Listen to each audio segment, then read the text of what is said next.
You've just stepped into the Buzzy's Country Store podcast, part-time porch talk, part-time therapy session, and all heart. I'm Chief Larry, and along with your host, J. Scott Ridgell, we're serving up real stories with a Buzzy's twist. Hello, welcome to the Buzzy Podcast. I'm J. Scott Ridgell. This is Larry Eberhardt behind the camera. And with us again is my friend Pat Woodburn. And we picked up where we...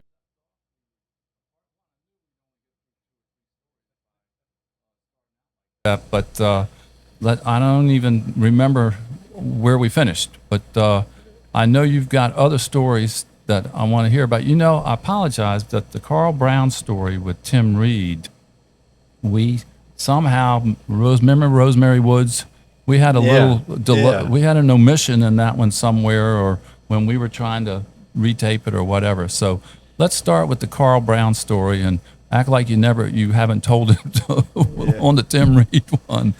That's a great story too. Well, he was a great person. Carl was one of the most interesting characters, if you will, that ever come along in St. Mary's County, and I met him when I was 17 years old. We had just graduated from high school. You were going to head off to Frostburg, and a bunch of us went up to Loyola, 6 in our class. But anyway, it was that summer. My father, who worked for the transportation department at Public Works, would generally get assigned down to Webster Field for a month or more at a time in the summer to work. But he came home one day and he said, "Hey, I met this man named Carl Brown today." He said he wants to take our family to a Washington Senator game. And he'd take care of the tickets as long as we would bring 24 soft crabs.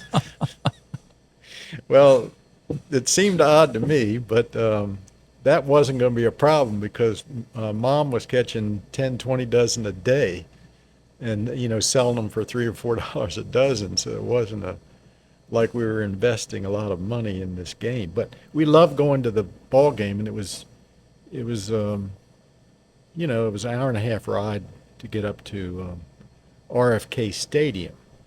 Now, when we were little leaguers, we were introduced to Griffith Stadium, that's right, which is where we would go down on Florida Avenue. But RFK came into being about 1968, I guess it was. But this is the summer of '69, and they set a date and decided we were going to head off, and we would meet Carl out in front of RFK. Well, we left early. Dad took a half day off, and we got there. There was hardly any cars in the parking lot, but there was one. And this man, Carl Brown, was already there, which was interesting. And we got out and introduced ourselves, and he was as giddy as a kid. I mean, he was as excited as we were. And that's just the way Carl was. And finally, he says, "Did you bring the soft crabs?" And so Dad went to the trunk of the car and got out the crabs, which they were in a beer box, which is the way you would sell them. And we head off to the front of RFK. But we don't go to the ticket window. I'm thinking, where are we going? We'd been there a number of times, and we knew the lay of the land. But we start down the side of the building, and we come upon this guard. And he looks up and he sees Carl Brown, and "Hey, Carl Brown, how you doing?" And they're backslapping and carrying on like they were old buddies. And I'm thinking, when are we getting into the game? And finally, Carl turns around and says, "Give me the soft crabs." And we handed him the soft crabs, and he handed them to the guard, and the door opened up. That was the magic of Carl Brown on display. And we went right down this tunnel, and he knocked on another door, and a man wearing a senator jacket quickly opened the door and said, "Hey, Carl Brown, how you doing?" I'm thinking, what in the world? This man knows everyone. And the guy says, "Now, the lady can't go." So my mother understood she couldn't go we were heading into the locker room. She was not allowed to go into the locker room. She understood, so she said, "I'll wait." And we marched down this hall right into the office of Ted Williams. Now, I was still 17. I knew the name Ted Williams, but I wasn't completely aware of his stature in the game. And he's probably one of the 5 greatest players of all time. But he greets Carl like he's an old buddy and sends the gentleman who had answered the door to go get Frank Howard. Well, my eyes started getting big then because Frank Howard was the king of the hill in D.C. at the time. And within minutes, this 6'8" huge human being walks in and starts greeting everyone, and he shook hands by grasping my little hand in his both giant hands. And I was so impressed by that. And he was just as genuine as he could be. And that was my introduction to Carl Brown. And I hadn't ever heard of him, didn't know anything about him until I graduated from college, went to work at Webster Field. He was one of the first people that I met. And I bet you over the course of my 40 years there, he probably took me to 50 ball games. Yeah, wow. Did you need soft shells to? No, that all ended when probably when Washington left D.C. and went to Texas. And it really was this, and here was the second D.C. franchise that the area lost. And I have to admit that I was a bigger Senator fan than I was an Oriole fan, and it was the reason was simple. We could get the Senators on television. I had a difficult time down Fresh Pond Neck Road getting the Orioles on television. Yeah.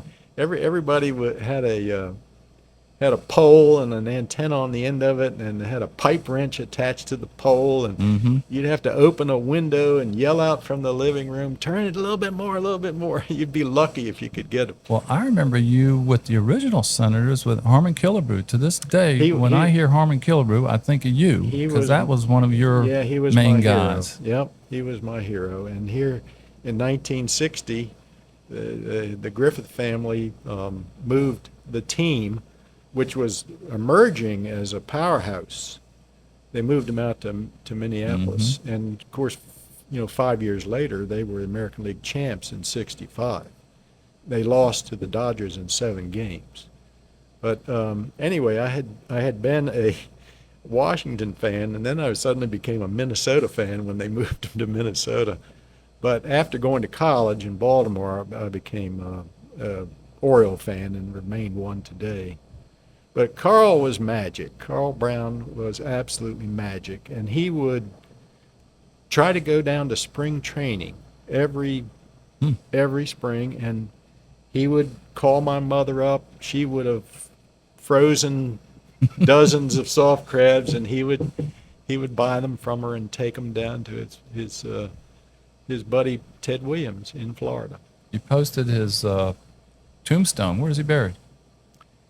Carl is buried on St. George's Island. Down the island? At St. Francis? At the Methodist Church. Oh, the Methodist. Yes, okay. Carl was. I saw. And many of the inhabitants of the island were Methodist rather than Catholic, although there's a Catholic chapel and a Methodist chapel. So that's where he's buried, and he's buried beside his twin brother. Really interesting. He was a twin. And of course, the amazing thing about him was the man suffered a disease which is known as ataxia, A-T-A-X-I-A. All the male members of his family had it, including, of course, his father. And I've heard descriptions of his father, who was a waterman. This is hard to believe, but he would somehow get to his pier, crawl into his boat, and go out to the oyster grounds, and somehow had a way of tying himself in his boat so that he wouldn't fall over. I mean, it's a profile in courage just thinking about it. And here, Carl's twin brother, he was in a wheelchair, I was told, in his early 20s. Now, when I met Carl, he was probably in his 30s. And he struggled to walk. It was difficult to watch him walk. But the thing about him is he would never ever use that as an excuse in life. It didn't slow him down. It didn't stop him. And that what endeared him to just about everyone. That he always was optimistic fellow and fun to be around. But he took me to Cal Ripken's 2130 and 2131 game. I was at both of them, and have great memories of that. I'll bet. Yeah. I'll bet. Yeah. He was quite a person. Yep. Well, let's move on to Pete Himmelhaber. I was just thinking, Carl, I wish I'd known him and met him. And I said, I just finished telling Pat that about Pete Himmelhaber. I wish I'd met and known him as well as you did. I mean, Yeah. these guys don't come along that often. They're one of a kind. Pete was an electrical engineer by training, but he was a country boy at heart. And I've often referred to him as a boy genius, and he really was. He would take on a challenge, and he wasn't going to give it up until he figured it out. Whether it was a work challenge or, he ended up becoming the editor of the Chronicles.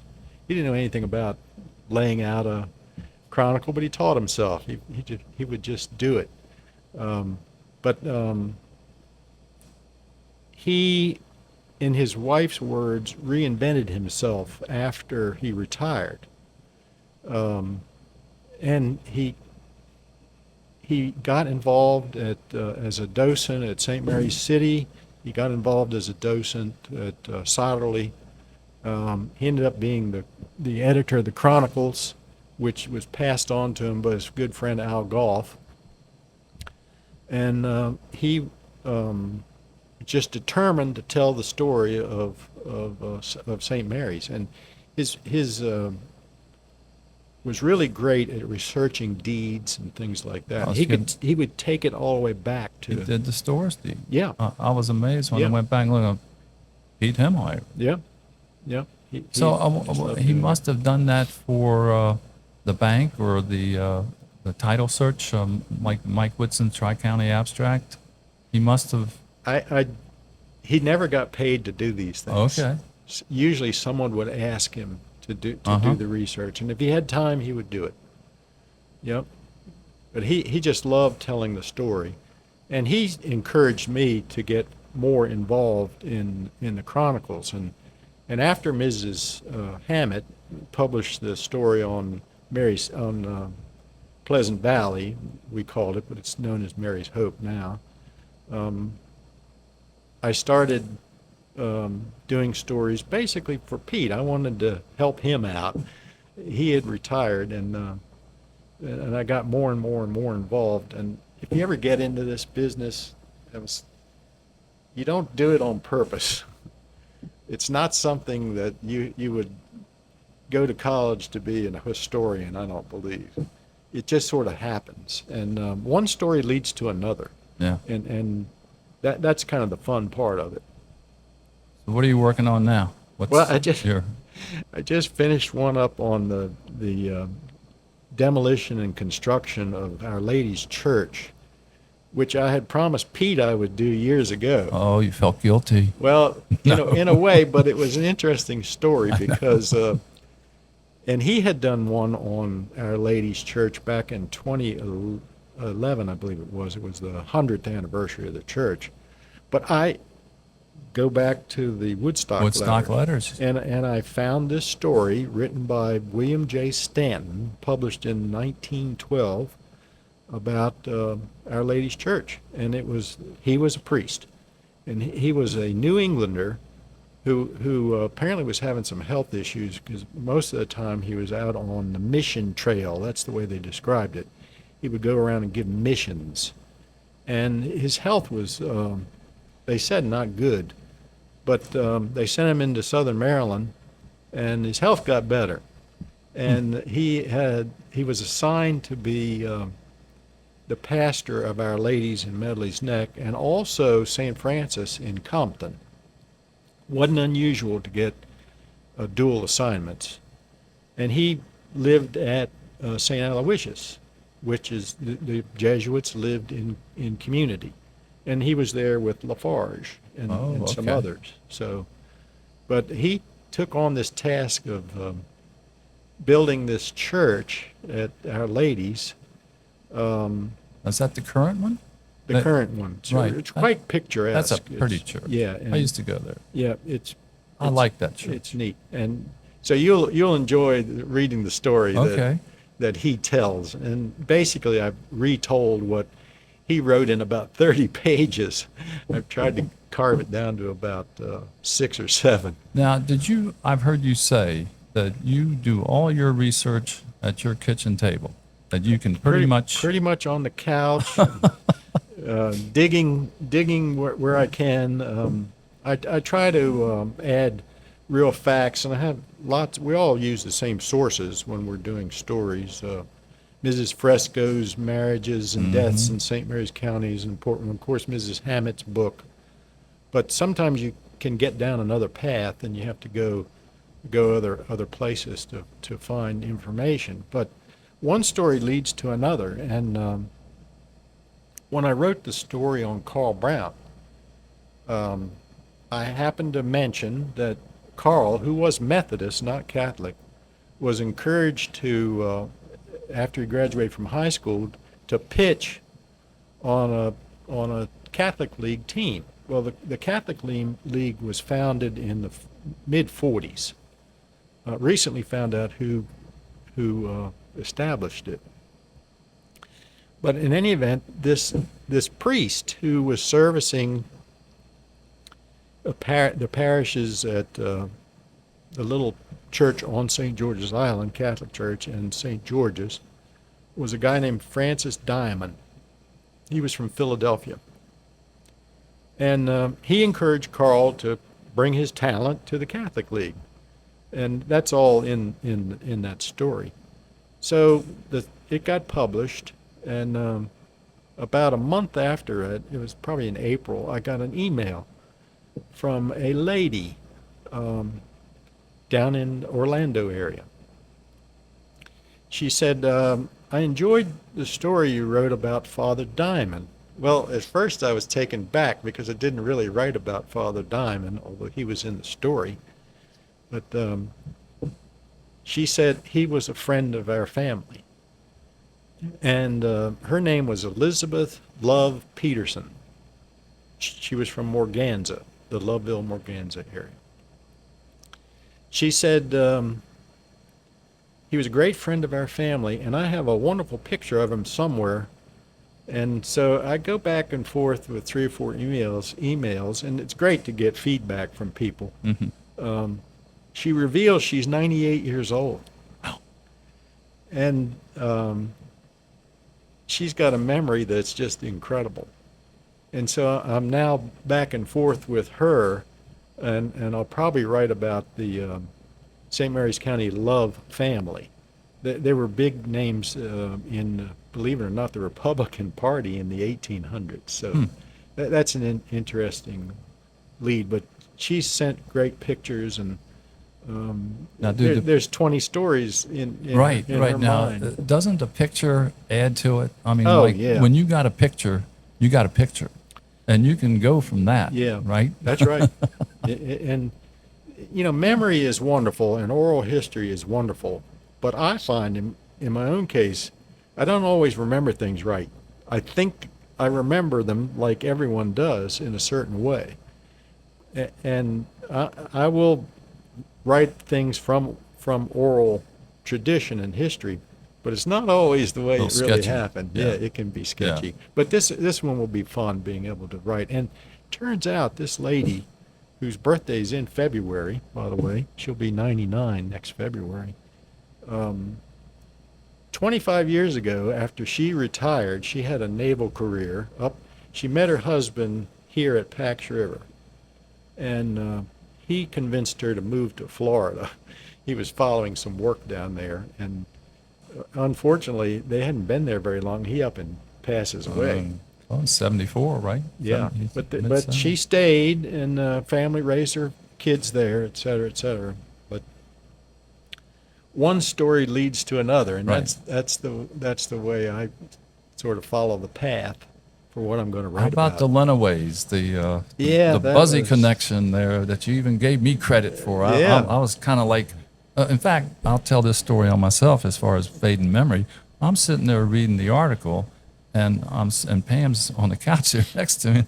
I said, "This is a great article by Pat." I said, I said, "I think I know these people." And then, sure enough, I first met through my friend J. Scott Ridgell Buzzy, Yeah. and I went, bingo. But I'd Yeah. kind of forgotten. Well, it's amazing the impact that St. Mary's has had on so many people. know. And That's a good point. theirs wasn't a Navy connection, the Lenaway family. That's true. Theirs was a radio connection. Hmm. But radio didn't really flourish here and grow up until the early 1950s. You know, I love the radio, and I never thought of the WPTX, Yeah. listening to that, and Yeah. growing up with WPTX, and Jack Doherty starting it, and Jay Frank giving farm reports. Mom said Jay Frank used to give farm reports out Yeah. here on the front porch. He'd talk to the farmers and then Yep. get on the radio, and I don't know Yeah. if the beans are growing good or what. Talk stock market stuff, et cetera, et cetera. Yeah, radio is great. Well, you stayed in touch. Didn't you even go visit them? Here that day when two of the Lenaway children, who were, one of them was our age, 73, and his sister's in her 60s. I don't remember if you called me up and told me to come down, or I think I did. but the daughter Gabby, Gaby, has been a great resource. She was a great resource for the photographs for that story about early radio. When the family left here, they moved to a town in Pennsylvania, and apparently being in the radio business is a lot like being in the Navy. You had to move. Radio stations are constantly being bought up, and et cetera, et cetera. But they had moved away. But the kids, there were three of them, two boys and a girl, had just such great memories of St. Mary's County. And the more she talked, the more I realized that it was a great resource and a great subject to talk Sure about was. early radio. Yeah. And one of the neat things was that I asked her if her brothers played Little League. And she mentioned, well, I can remember putting on one of my brother's uniforms that said Red Sox. Well, as you and our generation know, the Red Sox played in Piney Point, which is where they lived. And I had access to a scorebook from that era. And I went to that scorebook in a game where our local Ridge team, the Orioles, were playing the Piney Point team, the Red Sox, and I happened to be pitching. And her brother, one of her brothers, was a leadoff hitter, little Lenaway guy. And I took a photograph of this page and I sent it to her. And she comes back and she says, "You struck out my brother 3 times." I said, "Well, that's not why I sent you the picture, but I just wanted to confirm that, sure enough, we had that bond, that interconnection with Little League. And we have such a great bond with many friends here in St. Mary's County who played Little League. Little League for us, I'm speaking for you too, but it was a great experience. Sure. Oh, sure. Yep. And I had a chance to write about the origin of our Little League. It was Oh, that was a great article too. it was called Yes. it was the KBA, KBA. Kids Baseball Association.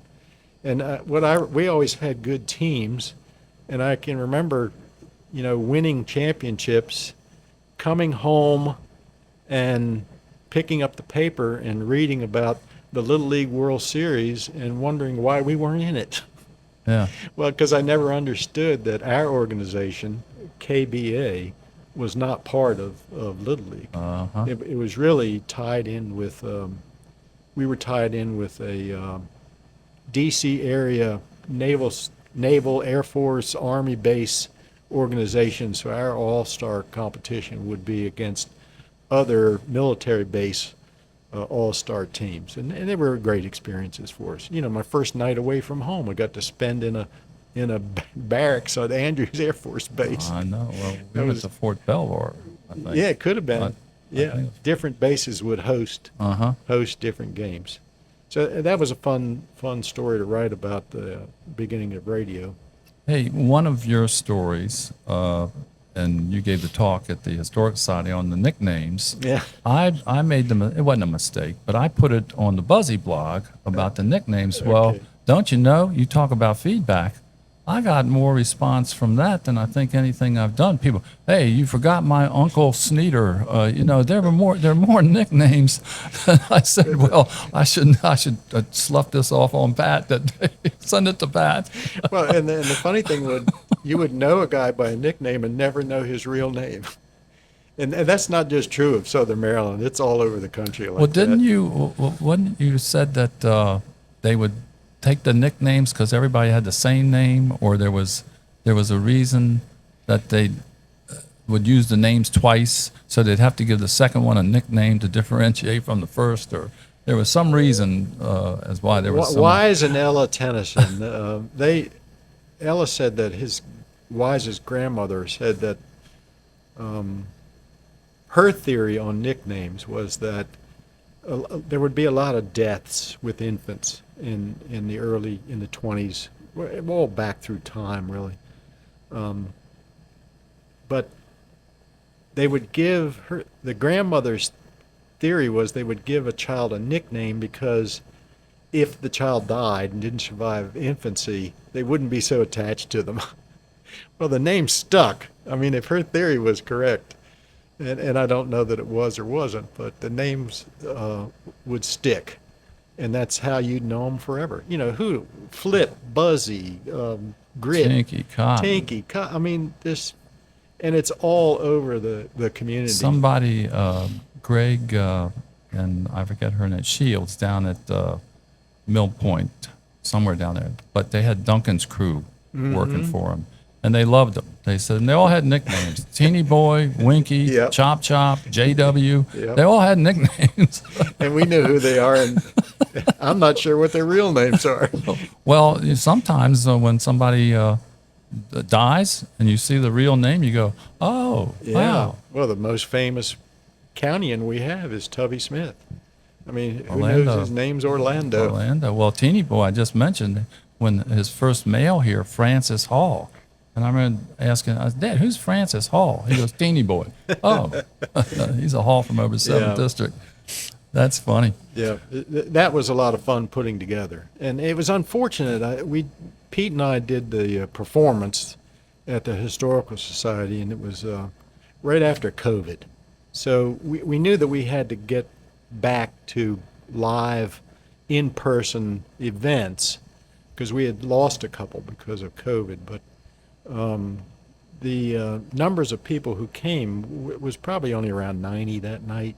And I was upset because if it hadn't been just post-COVID, we probably could have had 500 people there. Oh, sure. Yeah. Sure. Well, back to what you're talking about, the meetings. I enjoy the meetings. I enjoy going. But I'll look at the speaker, right? And if Make a it's decision. I will. It's a game time decision. Yeah. And Pam will say, "What do you think?" And I'll look and I go, "I can pass on this one." Uh-huh. And it's hard. Yeah. It's hard to come up. Like that lady we had at the last one with the story, the murder. Yeah, was excellent. The lawyer.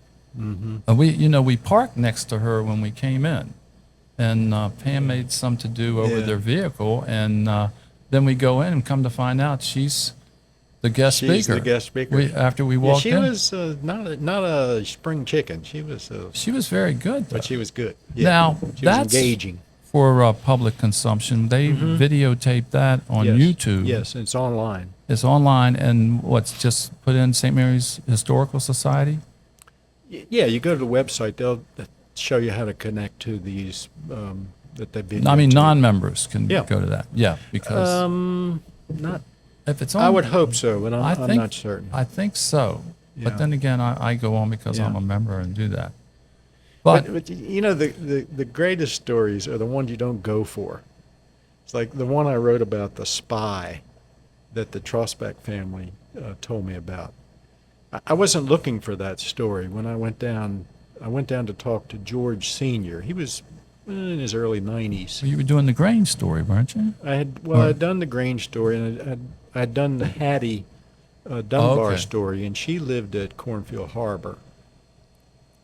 But there was a man that Clarence Bradburn wrote about named James Hall, who was a dynamic local person that had all the operations at Cornfield Harbor. Today it's just residential, but he had a oyster canning operation, tomato canning operation. He had quite an effort going at Cornfield Harbor, and I was trying to. All we had was Clarence Bradburn's He mentioned them. little story in his book. So I went down to ask George about it. The Trosbachs had actually grown up at Webster Field on the Villa farm, and but Linwood had decided to he had to get his own property. He wanted to get away from tenant farming. He was tenant farming there. There were about 3 farmers there that were tenant farming on the property known as Webster Field today. But George bought the property called Bacon Hill, I believe it was. There isn't a hill in sight, but that was on the deed. Where they kept the pigs. Yeah, but and Linwood was in the process of building the house. It's still there today. And I was hoping that George knew, and George is, of course, the son of Linwood and Adelaide, one of the sons. I was hoping he knew something about this man James Hall, because I was thinking of there's a story there about the operations at Cornfield Harbor. But he didn't know anything about him because he was too young when they were going down there. So I had been with him on the front porch where he would sit and watch the traffic go by on Route 5, and I said, George, I've worn you out a little bit. I'm going to leave you alone. Go away now. And he leaned forward in his chair and he said, Cornfield Harbor, that's where the spy lived. And my jaw dropped open. I'm thinking, what in the world is he going to tell me? And he proceeds to tell me about this man named Jules Silbert. So I was kind of tired myself, and I said, George, I'm going to leave you alone for a couple weeks, but I'm going to come back and I want you to tell me all about him. Well, I took the time to go to the internet and find out everything I could about Silbert, and what he had told me in 10 minutes was all verified in everything I researched. And the story evolved from that session. And it turns out that this man Silbert, who they always thought was British, turned out he was German. And he was living near Cornfield Harbor at a home that you have a friend that Ray Gagnon. Ray that owns that today. And Silbert was there in the 30s when the Trosbach family moved onto their farm right at the end of Cornfield Harbor Lane. And Silbert would come out and meet with them when they were in this process of building this house. And one time, George said Adelaide invited him to come to dinner, but he had to come over to Webster Field. He had to come over to the Villa farm in St. Inigoes. He had a car, but he couldn't drive, so he had a man hired to drive him around. And apparently the family was just enthralled by this guy because he was obviously educated. He would dress in his finery. He was raising sheep or something done at Cornfield Harbor, but didn't reveal a whole lot of things about himself. And we're probably running out of time, but one of the things that George told me, and it was with all of his sisters. We gathered at Amy Van Hagen's house, and she got Robbie's mother, and I'm not sure if Anita Smith was there, but it was George and some of his sisters gathered around, and they're talking about this man Silbert. Well, it turns out Silbert left. His leaving was almost as big a mystery as him, because they described it as he came by the house one day, and Linwood was not there, but Mrs. Trosbach was there, and he said, "I've come to say goodbye." He said, "And I left a book on your kitchen table for you to read and keep, and I'm out of here," basically. And after he left, there was no warning that he was going to be leaving. After he left, Mrs. Trosbach, Adelaide, picked up the book, and it's his autobiography as a spy for Germany in World War One. And there the intrigue was. I mean, it was just amazing story. And come to find out that he never got caught. And he was in London when he was supposedly spying for the Germans. But he wrote his biography after leaving London after World War One. And it was the publishing of the book was when the British MI5, which are notoriously great spy people, found out about him. They had no idea until the man wrote his own biography. And I found that one of the a retired MI5 agent wrote a book about him. It was The Spy Who Was Never Caught. And Didn't you get that? well, the thing was, I had to beg Amy to let me read the book, so the family still has it. Amy's gonna. And I had to beg her to let me read it and promised it, protect it. And the spy was a better writer than the MI5 guy who had written 20 books. But I enjoyed Silbert's writing better than I did that guy. But and I don't want to give the whole thing away because I think it's a great story. But Now, wasn't there an Enterprise or Beacon article of him giving a talk at the college? what I found, the only reference to him I found in the Beacon was that, yes, he gave a talk at St. Mary's City about his life as a world traveler, and never revealing that he was a spy. But that solidified the fact that, yes, there are other people that knew he was here. Yeah. Yeah. And what was he doing here? I mean, there wasn't anything going on in Cornfield Harbor, was it? And we were for the George, base. I point blank asked George if he thought he was still spying, and he nodded yes, he thought he was. And some of the things that he thought were suspicious was that every once in a while the guy would come up to Linwood. He was down there running his dairy operation and say, "You have got to take me to Washington tomorrow." And Linwood would stop and do it. Take him up there. He would take him up there. He'd let him off on a street, and Silbert would say, "Now come back and pick me up at this time at this location." Ooh. Don't know. Ooh. Who knows? Yeah. But it is a great story. It is And a great story. Of course, I asked the family if they had any chance they had a photograph of him. It was from the 1930s, and they had none. Yeah. So when I gave Amy Van Hagen the book back, and of course I did it reluctantly because it was such a neat piece. I know. I started looking for one online, and I found one. They wanted $90 for the thing. It was coming from England. Well, no sooner had I ordered it than they got back in touch and said, "Oh, that's not available anymore. We're sorry. Do you want us to keep you on the list?" Of course, I said yes. Well, within 3 or 4 weeks, sure enough, they contacted me, and the copy they had was $110.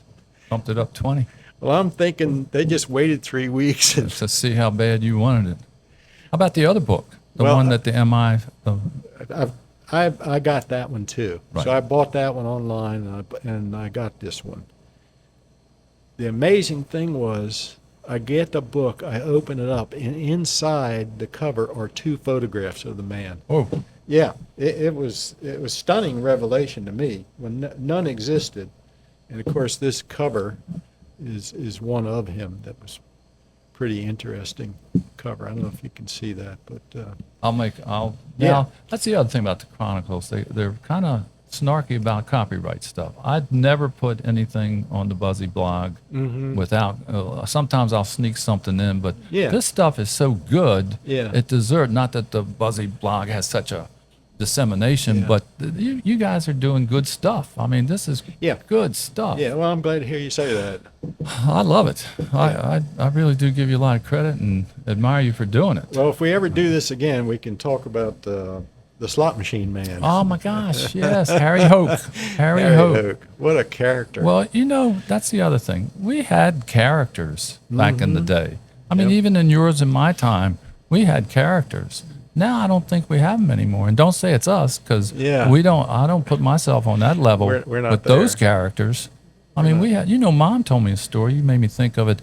That there was some guy used to fly his plane in the J. Franks and landed in John Phil's field across the way, and took her and Peaches up for a plane ride. And she said, surprised. "We're in this cornfield." And she said, "What was wrong with my parents or J. Frank and Ruth letting us go?"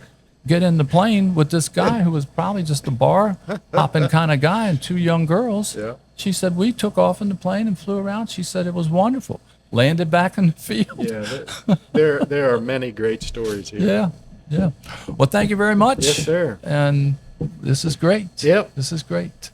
Thank you. Thank you, Larry. This is Chief Larry, and if you're enjoying Jay Scott and the Buzzy's Country Store podcast, please like, subscribe, and share. And as always, you're always welcome here at Buzzy's.